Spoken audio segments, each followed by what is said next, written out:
Muy buenos días, chicos, ¿cómo están? ¿Cómo amanecen? Bueno, aquí voy a iniciar la grabación de la clase que les dije que, pues, en teoría debería haber dado ayer, pero tenía que terminar la clase anterior. Así que bueno, vamos a mandarle la grabación para que usted la pueda escuchar. Tienen el deber de escucharla porque le sirve para el laboratorio de lunes y sería la clase dada. Lo único que el día viernes, si alguna duda usted tiene, usted lleva sus dudas anotadas en su cuaderno. Pero este tema yo lo estaría dando de esta forma para poder completar la clase y poder terminar el viernes lo que falta. Así que vamos a proceder a iniciar la grabación. Eh, Vamos a ver aquí si puedo proyectar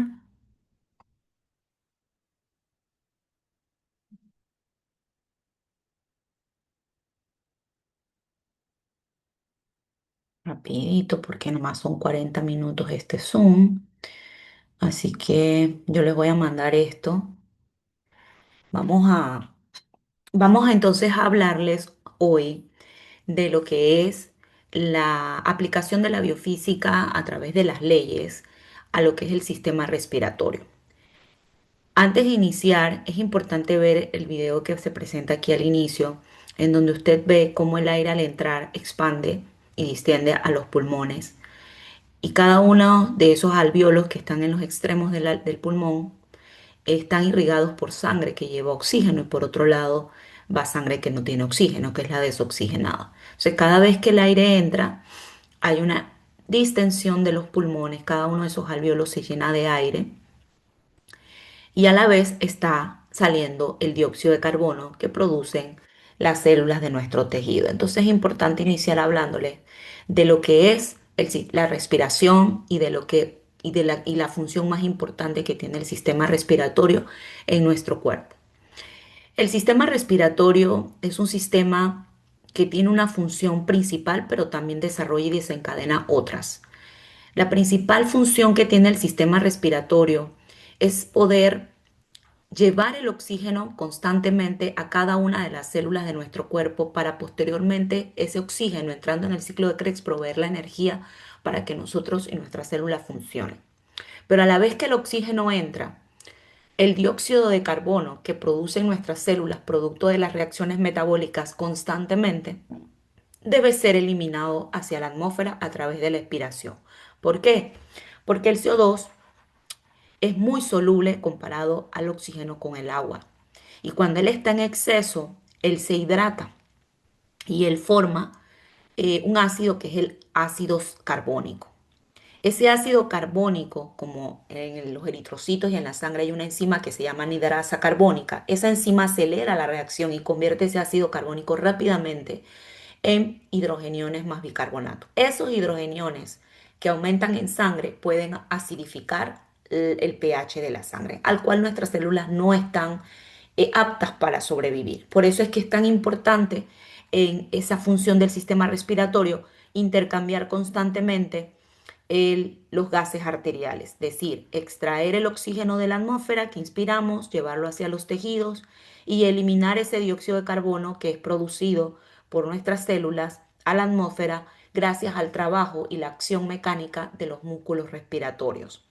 Los músculos respiratorios son los que se van a encargar de crear esos cambios de presiones y generar gradientes que permitan el movimiento de los gases, porque los gases no se van a mover si no hay una diferencia de presión. Normalmente cuando hablamos de diferencia de presión es que los gases se van a mover movidos por una fuerza, de donde hay más a donde hay menos. En este caso, para que los gases se muevan de la atmósfera a las células y de las células a la atmósfera, el CO2, tiene que haber diferencias de presiones para que eso pase. Y eso es lo que va a permitir el intercambio gaseoso. El sistema respiratorio también tiene otras funciones, como son permitir la ventilación, que es la entrada y la salida de aire, permitir la difusión alveolo capilar, que esos gases se intercambien a través del alveolo y la sangre, transportar esos gases usando la sangre hasta su destino final y por último permitir la difusión de ese oxígeno a los tejidos y del CO2. También es importante mencionar que en el sistema respiratorio se sintetizan sustancias localmente que evitan el colapso alveolar, como es el surfactante. y también permite la síntesis de sustancias que pasan e inactiva y activa sustancias que pasan por el pulmón. El objetivo principal del sistema respiratorio pues es intercambiar los gases entre la atmósfera, la sangre y las células. La respiración como tal es un proceso que es la mayor parte del tiempo reflejo, involuntario. Cada vez que se altera alguno de estos gases o alguna de estas tres variables, rápidamente el reflejo se activa para regular. Es un proceso que se activa de forma automática y está bajo el control de lo que es en el sistema nervioso central por el bulbo raquídeo, que es el centro que integra la respiración y regula la respiración. ¿Por qué dice cerebro? Porque en algunas ocasiones nosotros somos conscientes voluntariamente de la respiración, tenemos control de ella, y en esos casos entonces el que controla la información nerviosa que llega a las neuronas motoras que inervan a los músculos respiratorios va a ser la corteza cerebral. Ok, esa cantidad de aire que los pulmones pueden alojar se le va a denominar volumen, o sea que el volumen no es más que el espacio que ocupa el aire en los pulmones, es la cantidad de aire que tienen los pulmones. A eso le denominamos volumen. Los volúmenes, internacionalmente hablando, son cuatro y ellos van a estar determinados por un lado, por la integridad de ese reflejo y por otro lado, por factores propios de cada persona. Las capacidades son la suma de esos volúmenes. Cuando hablamos de capacidades pulmonares, estamos hablando de la suma de los volúmenes pulmonares. Entonces hay una técnica, que es la que ustedes van a hacer, en teoría se les va a explicar el lunes, que se conoce con el nombre de espirometría. La espirometría es la técnica clínica que se utiliza para medir los volúmenes y las capacidades pulmonares. También sirve para medir el tamaño que tienen los pulmones con la cantidad de aire que entra y sale y evaluar el calibre de los bronquios. Hay dos tipos de espirometría, la espirometría estática y la espirometría forzada. La espirometría estática es aquella que nos permite medir los volúmenes sin esfuerzo, sin tomar en cuenta en algún tiempo qué cantidad de aire, qué cantidad de aire o volumen o de aire tú tienes en un tiempo determinado y expiras y inspiras. La espirometría estática mide los volúmenes estáticos, que son el volumen corriente, el volumen de reserva expiratorio, el volumen de reserva inspiratorio y el volumen residual. Y la suma de esos volúmenes me va a dar las cuatro capacidades pulmonares que ahorita voy a pasar a explicar. En la espirometría forzada, como su nombre lo dice, se va a medir volúmenes, pero estos volúmenes van a depender en parte del tiempo, en cuánto tiempo se logró expirar un determinado volumen. Y por otro lado, a partir de un volumen determinado alojado en el pulmón, cuánto es el flujo máximo de aire inspirado o expirado. Dentro de las principales variables que se miden en la espirometría forzada están estas que están aquí, que significa capacidad vital forzada, FEP1, que es el volumen expirado forzadamente en el primer segundo, la relación que se obtiene de dividir FEP1 entre la capacidad vital forzada, y también hay otras variables como el flujo expiratorio pico, que es el PEF. También se puede medir el PIF, que es el flujo inspiratorio pico. También se puede medir lo que es el FEF, FEF 25, 50 y 75%, que es el flujo expirado forzadamente. Y también podemos medir lo que es la capacidad inspiratoria forzada. Gracias a Dios, con esta grabación usted puede echar para atrás y volver a repetir lo que yo estoy diciendo si no entiende algo. ¿Cómo se interpreta? Importante que la espirometría, cuando se realiza, no identifica enfermedades específicas. Cuando yo hago una espirometría, yo no puedo decir, tú tienes enfisema, tú tienes asma, tú tienes neumotora. No, yo voy a ayudar con esa técnica al diagnóstico de la patología o del problema que tiene el paciente. Realmente la espirometría nos ayuda a identificar patrones básicos. ¿Cuáles patrones básicos? Si un paciente tiene un patrón normal, si un paciente está normal, o si tiene un patrón de característica obstructiva, o si tiene un patrón que sugiere una restricción, ¿verdad? También, o si hay un patrón mixto. Existen hoy día, actualizado, ecuaciones de la Global Lung Function Initiative. Estas ecuaciones de la GLI son el estándar internacional que se recomienda tomar en cuenta para determinar si existe un patrón o no. Fueron publicadas inicialmente en el 2012 para lo que es la espirometría y cubren estas prescripciones estándares edades desde 3 a 95 años. A través de estas ecuaciones vamos a poder calcular los valores predichos, que son los valores esperados en cuanto a estas variables que medimos. El Z-score, que es muy importante actualmente porque este punto de corte nos va a permitir determinar si un paciente está normal o si está desarrollando un patrón obstructivo o un patrón restrictivo o mixto. Tiene límites inferiores de la normalidad porque nos va a permitir calcular cuál es el límite normal inferior. Típicamente ese límite normal inferior, tomando el punto de corte, sería menos 1.645 y hoy día, pues con los espirómetros que hay hoy día, porque los actuales se miden en base al Z-score, es menor del 80 o el 70% sería el mínimo, menor del 80 o el 70. O sea que lo mínimo sería el 80 o el 70. Y está una GLI global considerando que la etnia no es un factor así predisponente y que es neutral. ¿Cómo se interpreta el punto de corte o el Z-score? Ese puntaje Z tiene una clasificación dependiendo del valor que nos dé.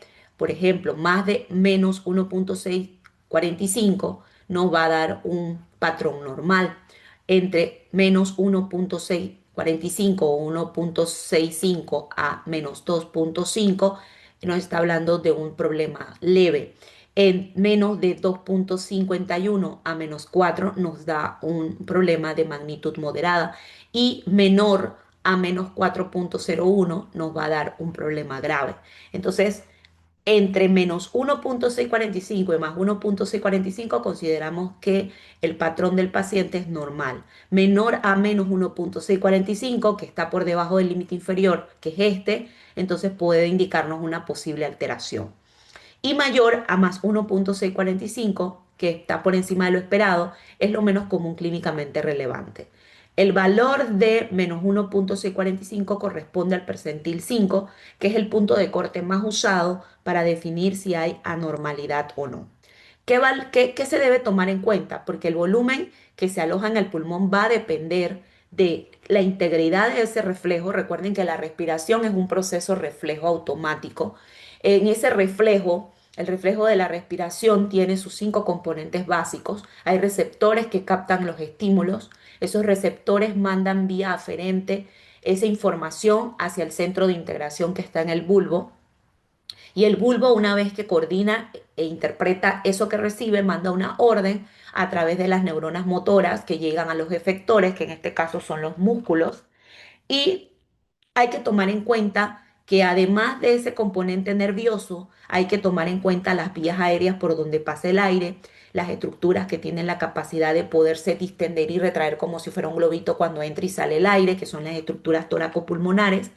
Eh, y pues eh, todos los otros elementos del arco reflejo. Si esos elementos están íntegros, el aire debería entrar y salir sin problema.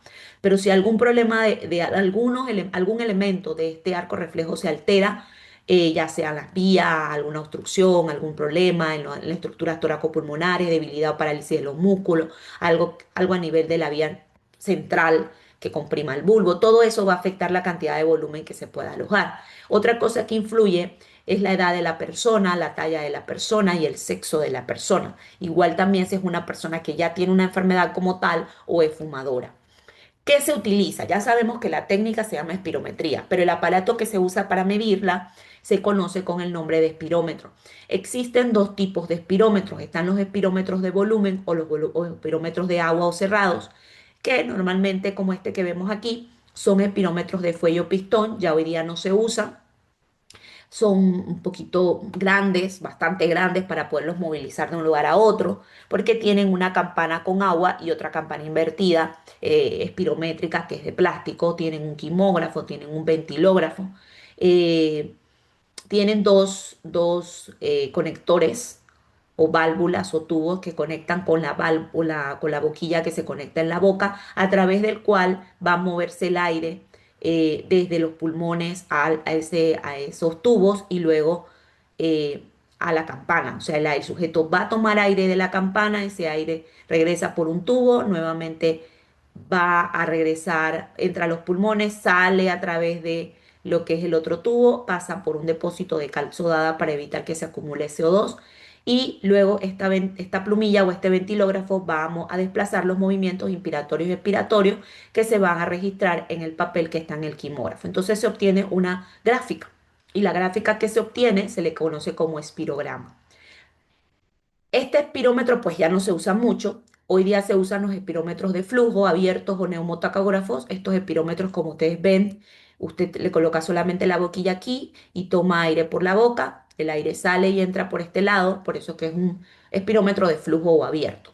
Estos espirómetros están acompañados de un procesador informático que tiene el mismo equipo y a través de él uno mete los datos del paciente, da sexo, talla, edad y todo lo demás, y él nos va a tirar gráficas y nos va a tirar cuadros con los valores esperados, predichos, versus los valores observados. Permite determinar volúmenes, permite determinar flujos pulmonares dinámicos y pues es una prueba básica de la función mecánica respiratoria, importante para el diagnóstico y la vigilancia de enfermedades pulmonares crónicas.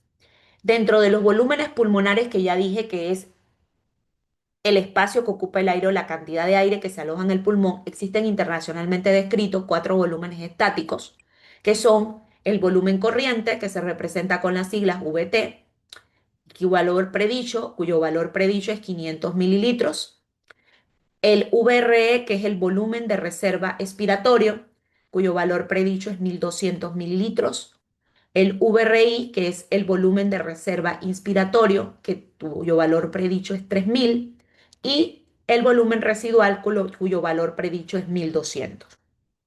De esos cuatro volúmenes, nosotros obtenemos las capacidades pulmonares, que son la suma de volúmenes. Es decir, que con la suma de estos volúmenes vamos obteniendo diferentes capacidades. La primera capacidad que se puede obtener es la capacidad inspiratoria, que se obtiene matemáticamente al sumar el volumen corriente más el volumen de reserva inspiratorio. Es decir, que su valor predicho es 3000, porque si yo sumo 500 más 3000, que fue el valor que dije anterior, me va a dar su valor normal. El otro es la capacidad vital. La capacidad vital es la suma del volumen corriente, del volumen de reserva expiratorio más el volumen de reserva inspiratorio. Cuando yo sumo 500 más 1200 más 3000, me da aproximadamente un valor de 4700 que redondeado es 5000 mililitros. También está la capacidad residual funcional. Capacidad residual funcional, no, yo no dije capacidad de reserva, dije capacidad residual funcional. Residual porque es el volumen que queda en los pulmones cada vez que yo expiro en reposo. Y se obtiene al sumar el volumen de reserva expiratorio más el volumen residual. 1200 más 1200 nos da 2400. Y la última capacidad, que es la capacidad pulmonar total, es la suma de los cuatro volúmenes. Por si yo sumo 500, 1200, 3000 más 1200 nos da aproximadamente 5900 redondeados 6000 mililitros. De ahí se va a obtener, cuando el sujeto se pone la horquilla en la nariz para tratar de trabajar en un circuito cerrado sin que salga el aire o se escape el aire, nos ponemos una boquilla en la boca. Esa boquilla tenemos que cerrar bien los labios para tratar de que no se escape y que el aire solo entre por la boca. Cuando el sujeto se coloca la boquilla, uno simplemente le da instrucciones y el sujeto tiene que estar claro cuando se le indica que debe hacer inspiraciones forzadas o expiraciones forzadas. Al inicio se le dice al sujeto que solamente se coloque la boquilla y tome aire y bote el aire por la boca. Ese aire que entra y sale, se conoce como volumen corriente, el volumen de aire que entra o sale y determina la profundidad de la respiración. Este es el que tiene un valor de 500. Si el sujeto está tomando y botando el aire, inspirando y expirando, inspirando y expirando, pero en el momento, yo estoy viendo el registro, en el momento que él va a expirar, yo le digo, ok, ahora vas a expirar, en este momento vas a tratar de botar todo el aire que tú puedas, vas a expirar forzadamente. El sujeto va a hacer una expiración forzada. Ese volumen expirado forzadamente que se mide desde el punto que está aquí hasta aquí es el volumen de reserva expiratorio. Para poder sacar ese volumen de más, yo tengo que usar músculos que normalmente no uso en la expiración para poder hacer que se haga esa expiración forzada. Este volumen tiene un valor de 1200. Ahora bien, usted ve que usted expiró forzado. Y usted siente a veces que no se le quedó nada en los pulmones, pero sí, siempre se queda un volumen en los pulmones para evitar el colapso alveolar.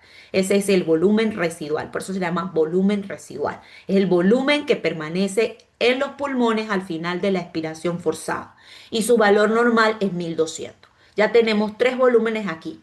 Nos faltaría el volumen de reserva inspiratoria. Le digo al sujeto, inspira y expira normal, inspira y expira normal. Cuando vas a inspirar, vas a tomar todo el aire que tú puedas. Y el sujeto va a hacer una inspiración máxima. Este máximo volumen de aire que se mide desde el punto hasta arriba es el volumen de reserva inspiratorio que tiene un valor normal de 3000 mililitros. Entonces con eso yo tengo mis cuatro volúmenes pulmonares.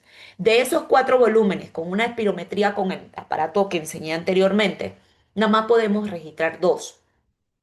El volumen, perdón, tres. El volumen corriente, el volumen de reserva expiratorio y el volumen de reserva inspiratorio. Solo tres podemos registrar. El volumen residual es más difícil de sacar de los pulmones con esa técnica. Hay otra técnica que sí permite registrar indirectamente el volumen. Luego, con estos volúmenes podemos calcular las capacidades. Miren que la capacidad inspiratoria va desde aquí hasta acá, desde aquí hasta acá. Entonces ya les definí qué es volumen corriente, volumen de aire que inspiramos o expiramos en cada ciclo respiratorio. Cada una de estas onditas representa un ciclo y si yo en un minuto cuento cuántos ciclos hay, en el espirograma estoy midiendo la frecuencia respiratoria, que es el número de veces que el aire entra y sale del pulmón en un minuto. El volumen de reserva expiratorio, ¿cómo lo defino? Es el volumen máximo de aire expirado a partir de la expiración de reposo. El volumen de reserva inspiratorio, entonces el máximo volumen de aire inspirado a partir de la inspiración de reposo. Y el volumen residual es el volumen que permanece en los pulmones al final de la expiración forzada. Ahí está la definición, lo que significa la sigla y su valor predicho. Ahora, la capacidad inspiratoria, que es la suma de VT más VRI, es el máximo volumen de aire inspirado a partir de la expiración de reposo. Por eso que su valor normal es de 3500 mililitros. La capacidad vital, que es esta que está aquí, ¿sí? Todo esto, la capacidad vital va de aquí hasta aquí. Incluye al volumen de reserva expiratorio, al volumen corriente y al volumen de reserva inspiratorio. ¿Cómo se define? Es el máximo volumen de aire expirado a partir de la inspiración forzada. Su valor es 5000 mililitros, lo normal. Y la capacidad residual funcional que se mide aquí es este volumen que está aquí. Este es el volumen que permanece en los alvéolos cada vez que yo expiro normal. O sea, cada vez que expiro, el aire que se queda en los alvéolos es este. Y la capacidad pulmonar total es el máximo volumen de aire que aloja el pulmón, porque es la suma de los cuatro volúmenes, a partir de una inspiración máxima. Su valor normal es 6000 mililitros. Esto vienen siendo los volúmenes estáticos. Los volúmenes dinámicos son utilizados básicamente en la clínica para poder determinar si existe un tipo de patrón. Ya acuérdense que la espirometría no me determina patologías, más bien patrón. Y deberías decir patrón. Patrones obstructivos, restrictivos o mixtos.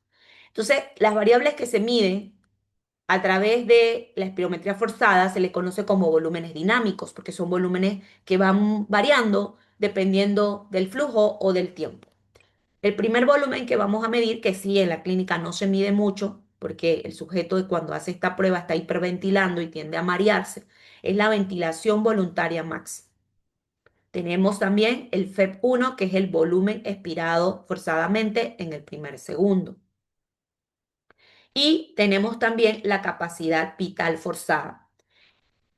De estas dos variables que se miden en la curva volumen-tiempo, se obtiene una relación que es dividir el FEP1 entre la capacidad vital forzada por 100. Y ese valor que me da es el que me va a indicar a mí si el paciente está normal o tiene un patrón que parece obstructivo o restrictivo. Otra variable que se mide es eh, las que están en la curva flujo-volumen. Otro volumen dinámico, que es el que dije que no se mide mucho en la clínica, pero para fines didácticos sí, y que indirectamente nos permite medir lo que es la capacidad vital forzada, es la ventilación voluntaria máxima. Aquí usted se pone la boquilla en la boca, la horquilla en la nariz y usted va a hacer inspiraciones profundas y forzadas. Va a inspirar profundo y va a botar profundo. Y lo va a hacer además rápido. En 15 segundos, ¿cuántas inspiraciones profundas, inspiratorias y expiratorias usted puede realizar? Puede variar de 15 a 12 respiraciones por segundo dependiendo del equipo.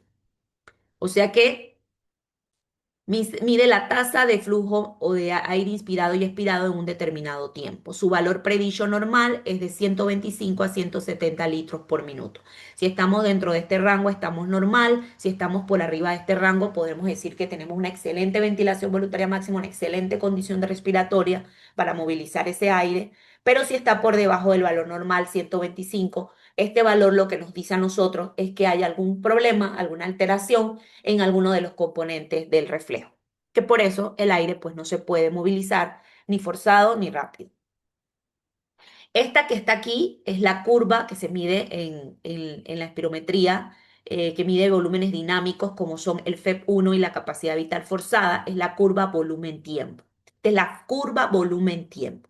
Aquí vamos viendo la curva de un paciente normal, de un paciente obstructivo y de un paciente restrictivo. Hay que tomar en cuenta que cuando nosotros hablamos de patologías con patrón obstructivo, estamos hablando de patología obstructivo, es porque el sujeto lo que le cuesta es expirar principalmente, expirar, sacar el aire principalmente. ¿Por qué? Porque el problema se ubica a nivel anatómico en las vías aéreas, que puede ser que se obstruye, puede ser que hay vasoconstricción, que puede ser que hay aumento de secreciones, que hay edema y eso cierra la vía y disminuye el flujo de aire. Las restrictivas sugieren más que todo la incapacidad que tiene el sujeto para poder meter aire a los pulmones, es decir, que a este paciente le cuesta más inspirar que expirar.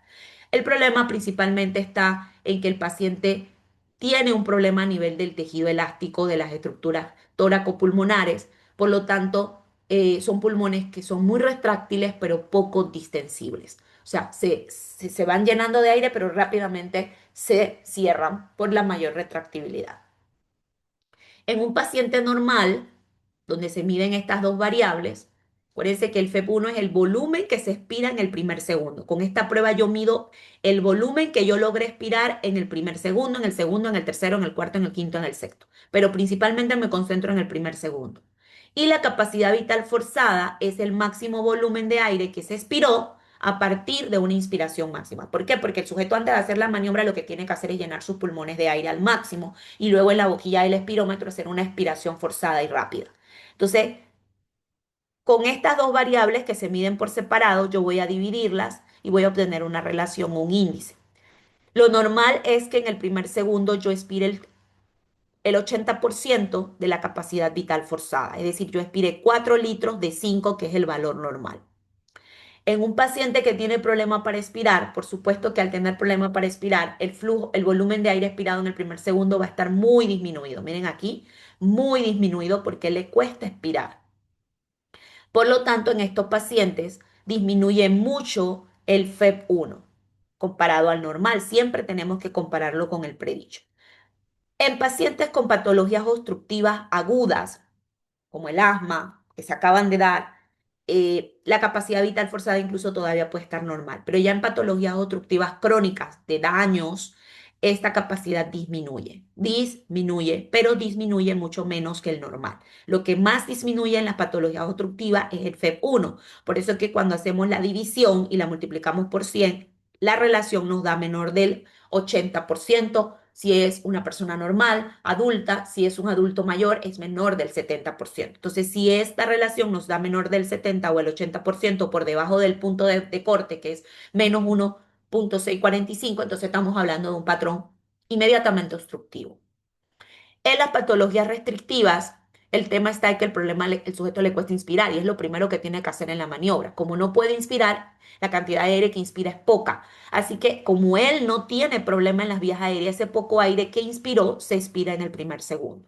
Entonces en estos pacientes el FEP1 está disminuido, pero lo que más disminuye en estas patologías es la capacidad vital forzada. ¿Por qué? Porque es lo máximo que él debe expirar, pero a partir de una inspiración forzada. Y como no lo puede hacer, lo que más disminuye es la capacidad vital forzada comparada con el normal.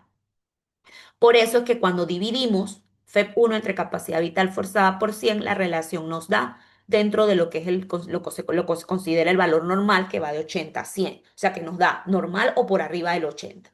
Entonces, cuando es así, que solamente nos den el porcentaje, lo importante es verificar cómo están estos volúmenes para poder determinar o descartar que no está normal o no está restrictivo.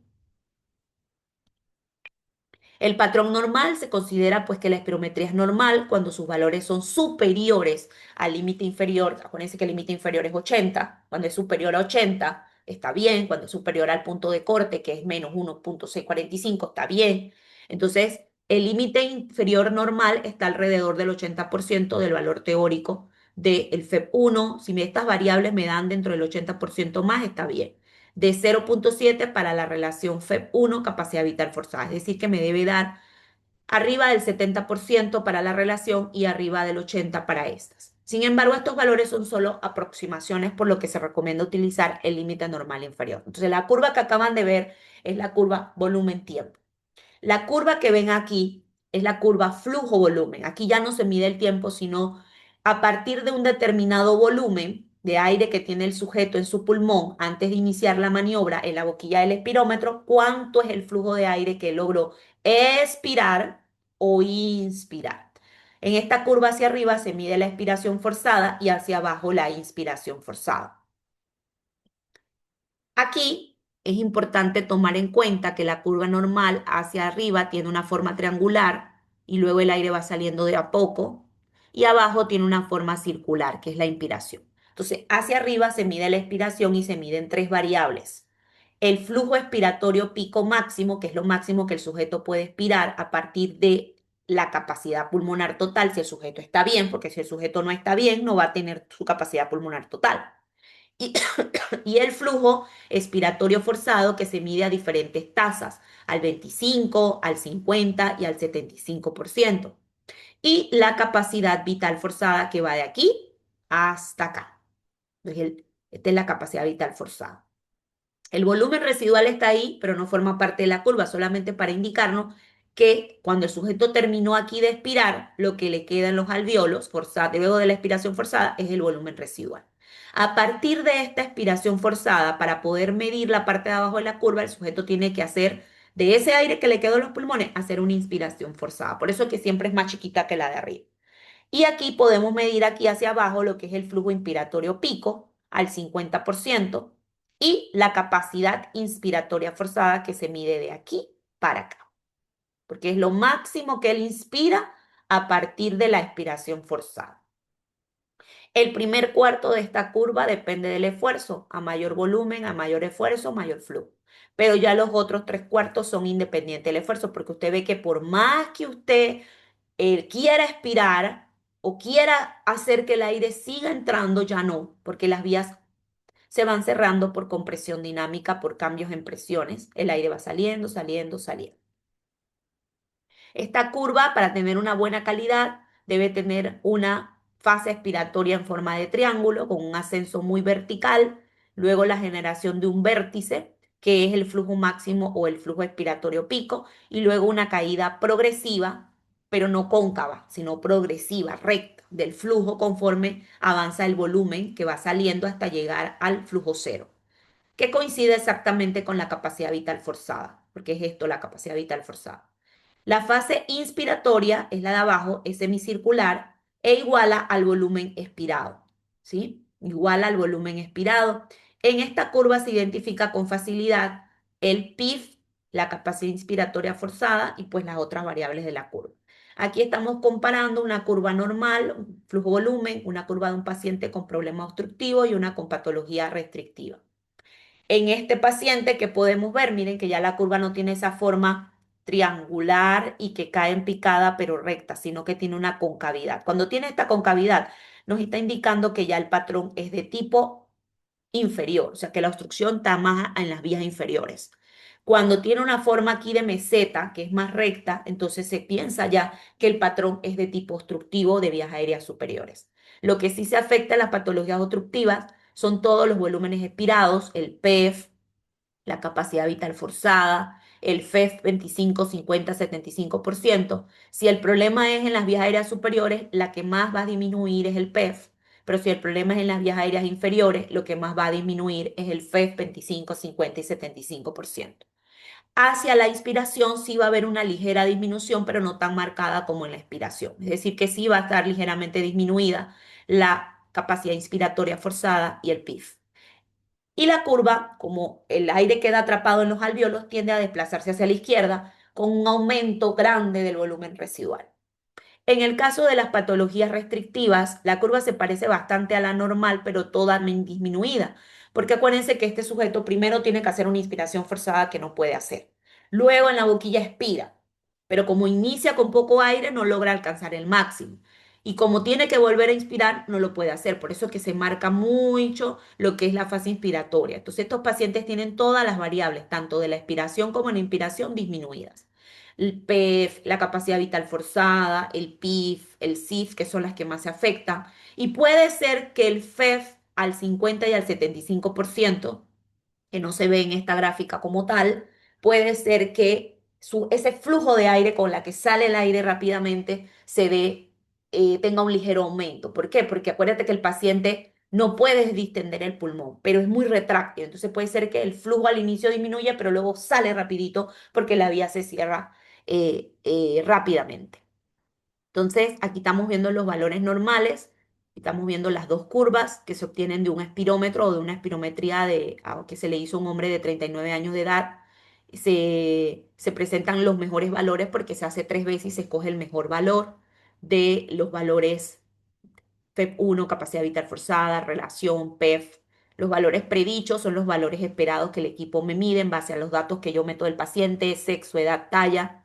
Eh, y pues este valor yo lo comparo con el mejor valor. Aquí yo veo un ligero disminución de la capacidad vital forzada, una ligera disminución del FEP1 y yo veo que el valor me sigue dando menos de lo esperado, pero en 80%. Si ya me da 80% me indica que no hay un patrón obstructivo, porque me da 80.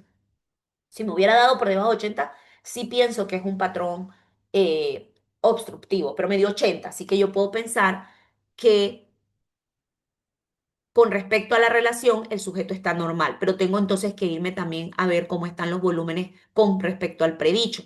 Como estos valores están por arriba del 80% todos, o sea, este aunque está disminuido representa el 93%, este el 92%, lo que me indica que están por arriba del 80%. Entonces yo puedo pensar prácticamente que el paciente tiene un patrón normal. Si esto me hubiera dado el FEP1 menos del 80, puedo pensar que hay un patrón obstructivo.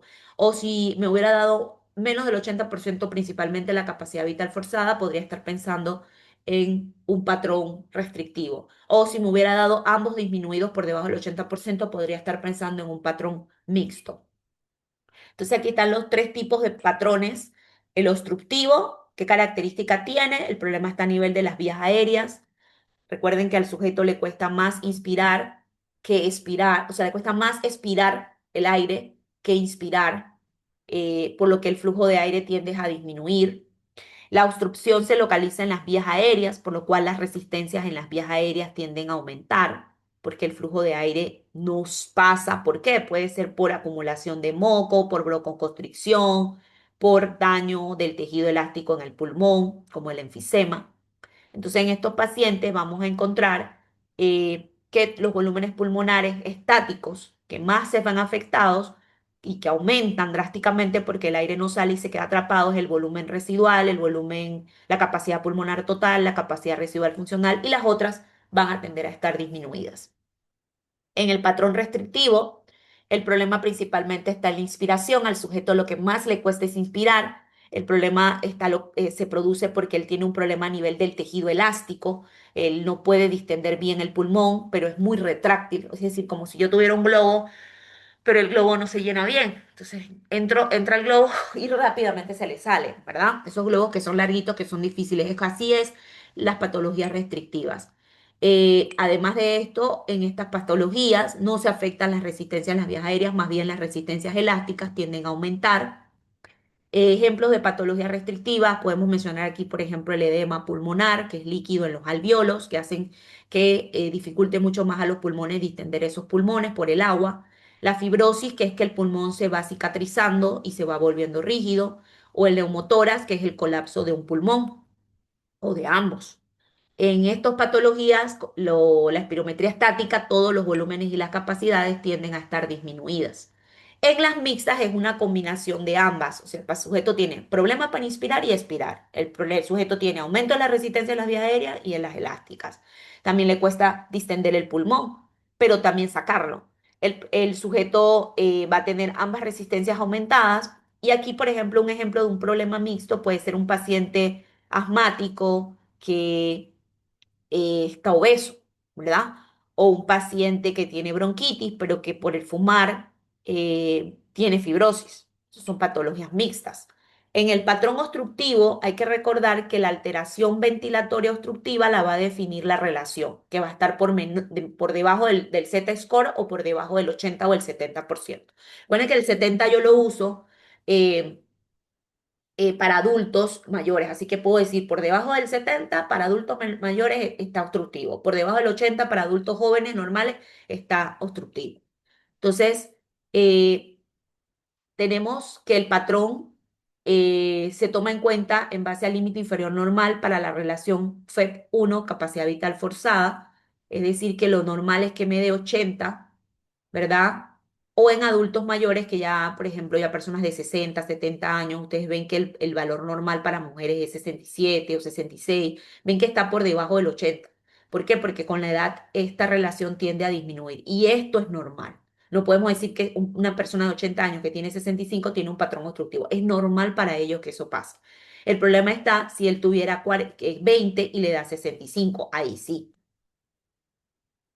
O yo que estoy joven y me dé 65, ahí sí. Entonces, ¿qué yo debo hacer primero para determinar si hay un patrón obstructivo? Ver la calidad de la prueba, ver si la prueba está bien, tiene la forma bien. Segundo, ver la relación FEP1 capacidad vital forzada. Si esta relación me da menos del 80%, determino que hay una obstrucción inmediatamente. Voy a graduar la obstrucción y para eso voy a tomar en cuenta cómo está el FEP1. Entonces, entre más bajo del 80% esté el FEP1, más grave es la obstrucción. Ustedes ven, por ejemplo, que si el FEP1 me da entre 35 y 49, ahí estoy hablando de una obstrucción muy grave, grave. Si es menos del 35, muy grave. Si está entre 50 y 59, moderadamente grave. Y si está entre 60 y 69, moderadamente. Leve sería entre el 70 y el 100. Cuando se sospecha de que existe un patrón obstructivo, es importante mencionar que se usa una prueba que se llama prueba al broncodilatador. Porque si el sujeto tiene las vías aéreas cerradas, con vasoconstricción, entonces esos sujetos se les administra una sustancia que vasodilate la vía aérea para permitir que el flujo de aire se mueva o se movilice. Entonces se mira la respuesta al broncodilatador. Una respuesta positiva al broncodilatador se va a definir cuando el FEP1 o la capacidad vital forzada mejoran más de 200 mililitros con respecto al valor que se le hizo cuando mostraba broncoconstricción. Si mejora el FEP1, la capacidad vital forzada, más de 200 mililitros en cuanto al aire que sale y más del 12% del valor predicho que se había medido, vamos a decir que anteriormente me decía que estaba en 60% y mejoró 12%, y mejoró en volumen 200 mililitros, ambos criterios de cambio, volumen y porcentaje deben cumplirse para decir que la prueba es positiva. ¿Cuándo se sugiere un patrón restrictivo? La alteración ventilatoria, cuando se dice que es restrictiva, es porque ya dijimos que no está menos del 80%. Ya sabemos que la relación no me da menos del 80%. Si yo de una vez digo, bueno, este paciente no tiene un problema obstructivo, pero si me está dando arriba del 80% me queda la duda, ¿está normal o está restrictivo? Porque el valor normal va de 80 a 100. Pero un paciente con patología restrictiva, su valor está normal o aumentado. Entonces, se define básicamente por la capacidad vital forzada. Entonces yo me tengo que fijar en cómo está la capacidad vital forzada más que en la relación.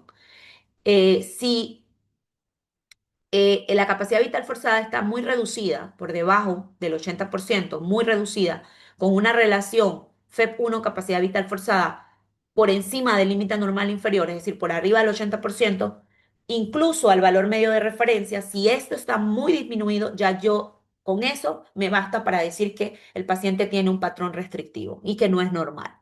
Sin embargo, solo es posible confirmar esta circunstancia si se demuestra una reducción de lo que es la capacidad pulmonar total, que solo se va a poder determinar con una prueba que se conoce como plestimografía, en donde al sujeto se le mete en una cámara hermética, se cierra la cámara, se colecta una boquilla y ese gas que se va acumulando en la cámara se va registrando y nos va a permitir medir indirectamente el volumen residual y por ende la capacidad pulmonar total. Aquí está cómo nos deben dar los volúmenes estáticos, tanto en un patrón obstructivo como en un patrón restrictivo. Vemos muy evidentemente cómo en un sujeto normal todos los volúmenes están dentro de su rango normal, pero en un paciente que tiene problemas para respirar y que el aire se queda atrapado en los alvéolos, vemos que el volumen que más se afecta, que más aumenta, es el volumen residual y con ende, y si este aumenta, va a aumentar las capacidades que lo incluyen, que son la CRF y la CPT. ¿Sí? Sin embargo, ¿qué pasa con los otros volúmenes? Estos sujetos van a tener un volumen corriente que puede estar normal o disminuido. Aquí vemos que está algo disminuido, un VRI ligeramente disminuido, pero un VRE muy disminuido. Entonces, si tenemos este muy disminuido, la capacidad vital disminuye. Y si tenemos uno de estos dos muy disminuido o ambos, la capacidad inspiratoria disminuye. En los patrones restrictivos, sí observamos que como al sujeto le cuesta inspirar, todos los volúmenes estáticos y las capacidades están disminuidas, todas, pero vemos que el que más disminuye comparado al normal es el volumen residual y por ende la CRF y la CPT. Eh, los volúmenes pulmonares, que es lo que se conoce como plestimografía corporal, cuál es las recomendaciones y el procedimiento para hacerla. Esto es lo que se obtiene con una plestimografía. Con la maniobra de plestimografía para volúmenes pulmonares, en el gráfico que estamos viendo el volumen tiempo. Aquí estamos viendo, se desglosan los volúmenes y las capacidades que tiene el paciente. Inicia normalmente con una respiración normal para medición de volumen corriente. Él respira normal, medimos el volumen corriente, hasta mantener el nivel de capacidad funcional residual estable, ¿verdad? Que es el volumen que queda en los pulmones luego de expirar normal. Luego hacemos una oclusión, detenemos el aire, aguantamos el aire para medir luego la capacidad residual funcional con el plestimógrafo, la cual debe ocurrir a menos de 200 mililitros del nivel de la capacidad residual funcional. Entonces, posteriormente se hace una inspiración máxima, ¿sí? Para medición de la capacidad inspiratoria y finaliza con la maniobra de la capacidad vital, porque él inspira máximamente y luego se le dice bota, bota, bota, bota, bota todo el aire para medir lo que es la capacidad vital forzada. Eh, que alcance la meseta, ¿ves? Que alcance la meseta en el último segundo con un cambio de volumen menos de 25 mililitros. En esta secuencia el equipo calcula la capacidad pulmonar total al medir la capacidad inspiratoria más la capacidad residual funcional. Y también nos permite medir esta prueba el volumen residual. Así que indirectamente podemos saber cuánto volumen se quedó o cuánto volumen tiene de más o de menos. Y voy a terminar la clase con las leyes de los gases de la biofísica que se aplica a lo que es el sistema respiratorio. Estas leyes ustedes las tuvieron que haber visto en la escuela, luego al inicio cuando dieron biología, y estas leyes son pues muy conocidas. Dentro de las leyes de los gases tenemos la ley de Dalton. Como son leyes, pues yo no puedo inventar lo que significan, son leyes que se describen tal cual. En la ley de Dalton, lo que sucede es que la presión total de una mezcla de gases, o sea, la presión total de los gases que están en una mezcla, va a ser igual a la suma de las presiones parciales. O sea, la presión total es igual a la suma de las presiones parciales de los gases que componen esa mezcla. Aquí se relaciona la presión y se relaciona el volumen de los gases y establece pues que la presión de una mezcla de gases o la presión total no es más que la sumatoria de las presiones parciales de los componentes individuales de esa mezcla. Eso es lo que me dice Dalton y relaciona dos variables, presión y volumen. Luego tenemos la ley de Boyle. La ley de Boyle también relaciona volumen y presión de una cierta cantidad de un gas. manteniendo una variable constante que en este caso es la temperatura. O sea, miro cómo cambia la presión y el volumen manteniendo estable la temperatura. Y existe una relación inversa entre la presión y el volumen. Quiere decir que la ley nos dice que el volumen es inversamente proporcional a la presión. Si la presión aumenta, el volumen disminuye y si la presión disminuye, el volumen aumenta. La otra ley es la ley de Charles. ¿Qué nos dice la ley de Charles? La ley de Charles relaciona el volumen, pero ya no toma en cuenta la presión. Ahora la presión se mantiene constante y yo relaciono el volumen y la temperatura, manteniendo una presión constante. Mediante una constante de proporcionalidad directa, cuando los gases penetran en los pulmones, ellos entran con una temperatura diferente a la que tiene nuestro cuerpo, que es 37 grados. Ese aire se va calentando a la temperatura corporal y se van expandiendo. Eso es lo que hace que el volumen pulmonar aumente. Entonces hay una relación directa. Si aumenta la temperatura, va a ir aumentando el volumen del gas. Si disminuye la temperatura, va a ir disminuyendo el volumen del gas. Cuando la presión es constante. En el caso de la ley de Gay-Lussac, aquí se relaciona la presión y la temperatura cuando el volumen es constante. Aquí ahora el volumen es constante, pero yo relaciono presión y temperatura. Entonces, esta ley de Gay-Lussac postula que las presiones de un gas sobre las paredes del recipiente que contienen el gas son proporcionales a su temperatura. Por decir, yo caliento esto y mientras como cuando pongo un huevo en agua, ustedes ven que antes de poner el huevo en el agua, yo pongo el agua a hervir. Entonces, en la medida que va aumentando la temperatura de esa agua, aumenta la presión, ¿verdad? Es directamente proporcional. Si aumenta la temperatura, aumenta la presión. Si disminuye la temperatura, disminuye la presión. Otra ley importante en lo que es el sistema respiratorio y que va a permitir determinar la presión arterial de oxígeno y CO2 es la ley de Henry. Esta ley relaciona directamente lo que es o lo que pasa a una temperatura dada.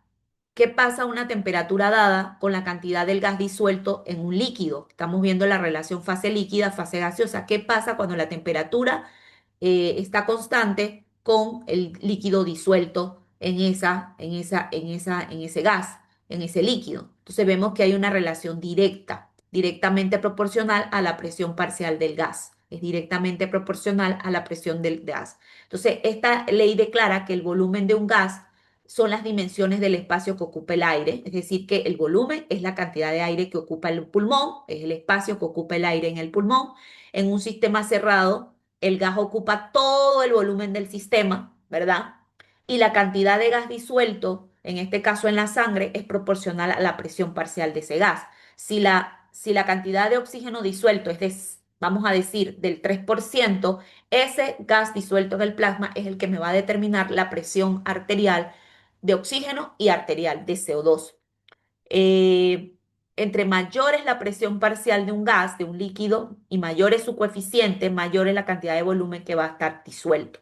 Entonces, un ejemplo son lo que pasa con las sodas carbonatadas, en donde el CO2 disuelto tiene una solubilidad mucho mayor que la del oxígeno. Por lo tanto, se disuelve mucho más rápido el CO2 en la sangre que el oxígeno. Su difusión es más rápida porque es mucho más soluble.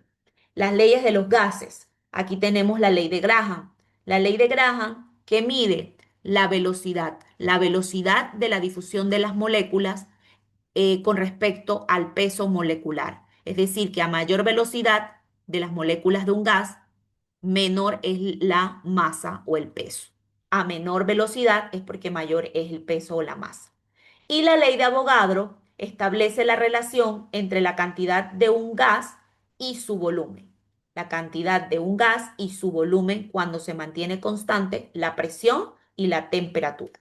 Aquí el volumen va a ser directamente proporcional a la cantidad del gas. Es decir, que los volúmenes son iguales a la misma temperatura y presión, van a contener el mismo número de moléculas.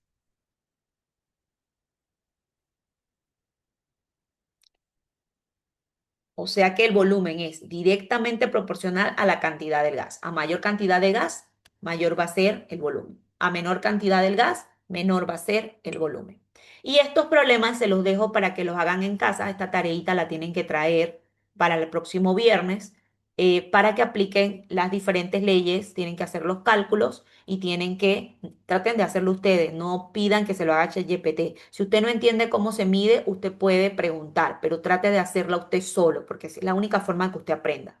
El ChatGPT es un recurso, pero no debe ser el que estudia por nosotros y el que aprende por nosotros, porque ustedes van a ser los futuros médicos y ustedes tienen que saber estas cosas cómo se hacen.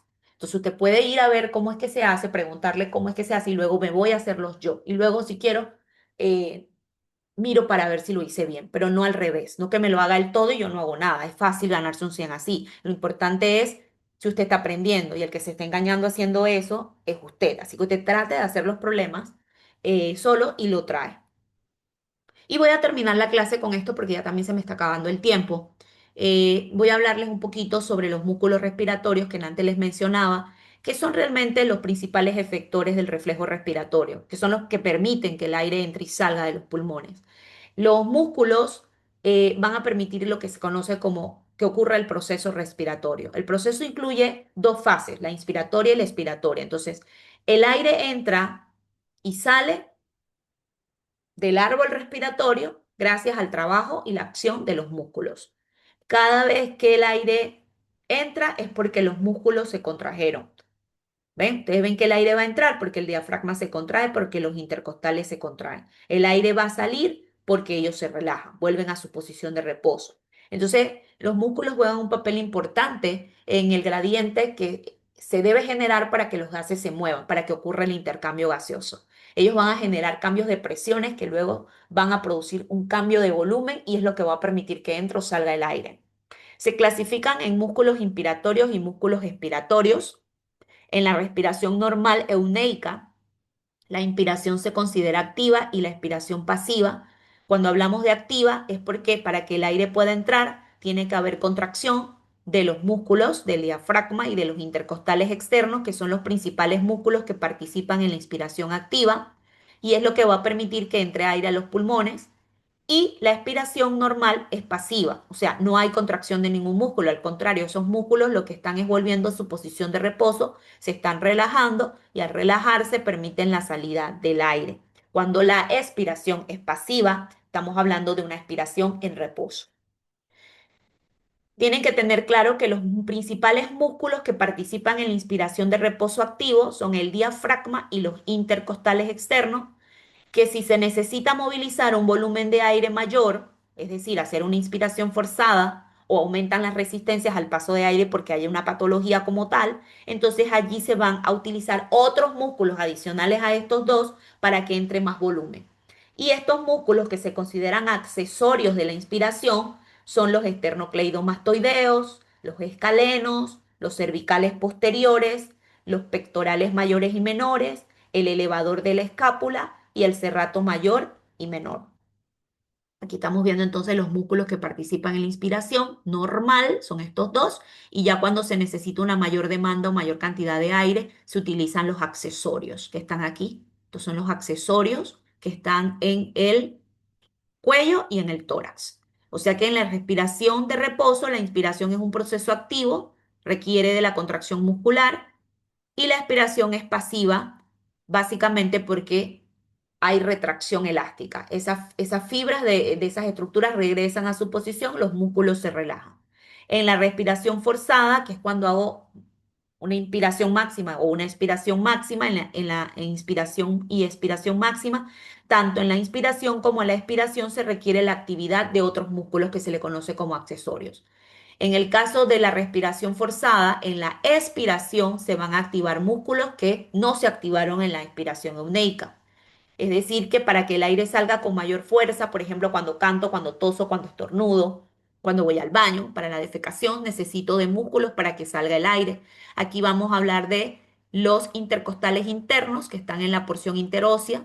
Cuando se contraen, ellos empujan las costillas hacia adentro y hacia abajo. Los abdominales, que incluyen al transverso, al recto del abdomen, al oblicuo interno, al oblicuo externo, que van a hacer también que se empuje la cavidad torácica, se eleve el diafragma y la caja torácica disminuya de tamaño. Entonces, aquí estamos viendo los músculos que participan tanto en la inspiración y expiración normal como en la inspiración y en la expiración forzada. El diafragma es el principal músculo del proceso respiratorio porque su función tanto en la inspiración al contraerse y en la expiración al relajarse permite la movilización del aire.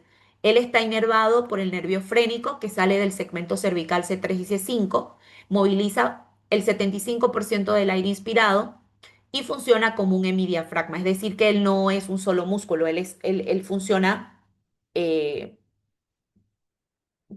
como dividido. O sea, hay un diafragma del lado derecho, un pedazo y otro pedazo en el lado izquierdo. O sea que si se llega a paralizar un lado del diafragma, todavía te queda el otro para su trabajo. Recordar que cuando él se contrae, él desciende y aumenta el volumen pulmonar, permitiendo el ingreso del aire. Y cuando él se relaja, que es en la expiración, él asciende, disminuye el volumen pulmonar y permite la salida del aire. El otro músculo que ayuda al diafragma son los intercostales externos, que son los que están aquí. Ellos movilizan el 20 al 30% del aire inspirado en reposo, reciben inervación de las neuronas motoras que salen del segmento torácico T1 a T2. Cuando se contraen, ellos empujan las costillas hacia adelante, hacia arriba, aumentando el diámetro anteroposterior de la cavidad torácica. Fijan los espacios intercostales, aumentando el aire que entra. Los músculos accesorios que ya les mencioné, ellos se van a activar cuando aumentan las resistencias al aire o cuando se necesita movilizar grandes volúmenes de aire.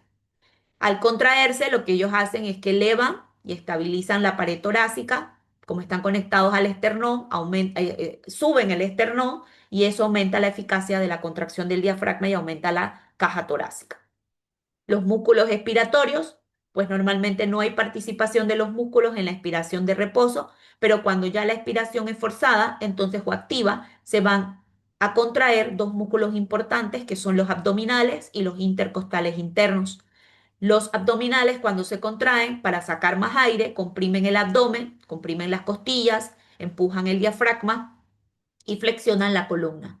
En los intercostales internos, como están entre las costillas, cuando se contraen, van a tirar las costillas hacia abajo, hacia adentro, van a fijar los espacios intercostales y van a permitir que el aire salga. Entonces aquí vamos a dejar la clase. En la próxima clase voy a explicar cómo los músculos durante la inspiración y la expiración, al contraerse y al relajarse, van a producir inicialmente cambios de presiones, que son las que van a provocar esos cambios de volumen y van a permitir que el aire pueda entrar y salir.